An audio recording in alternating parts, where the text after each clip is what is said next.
नाही. दगड मनाचा झालाय पार, समोरच्याच्या मनाचा विचारच नाही करत. मॅडम बोला, काय काम आहे तुमचं? तक्रार द्यायची होती.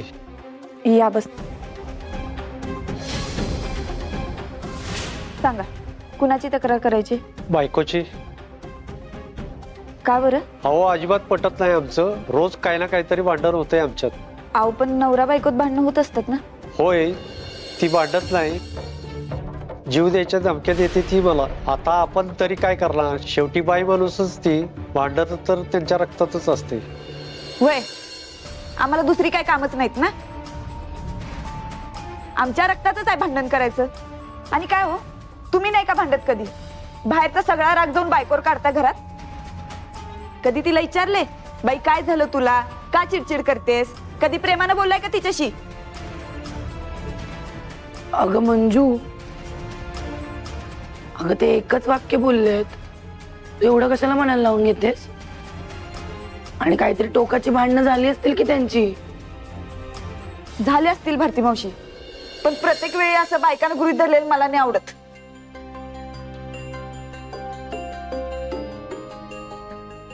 वाघमारे सर,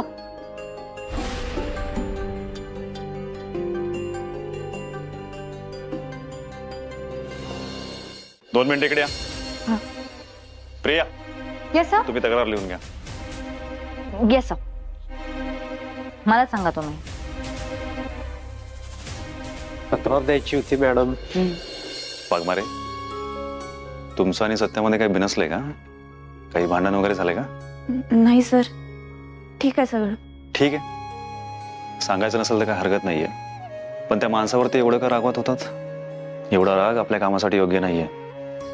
तो मोठ्या विश्वासाने आपल्याकडे आलेला आहे. मग मला सांगा, एखाद्या मानसिकतेने त्रासलेला व्यक्ती आपल्याकडे येतोय, मदत मागतोय, आणि आपण त्याला मदत करण्याच्या ऐवजी रागवतोय. आपण पोलीस आहोत, इतरांची मदत करणं हे आपलं काम आहे. सॉरी सर, बरोबर आहे तुमचं, माझंच चुकलं. सॉरी मला नका बोलू, त्या माणसाला जाऊन बोला, आणि त्याच्यासोबत असं का घडत असेल ना, जरा समजून घ्या. जा. बल माईक.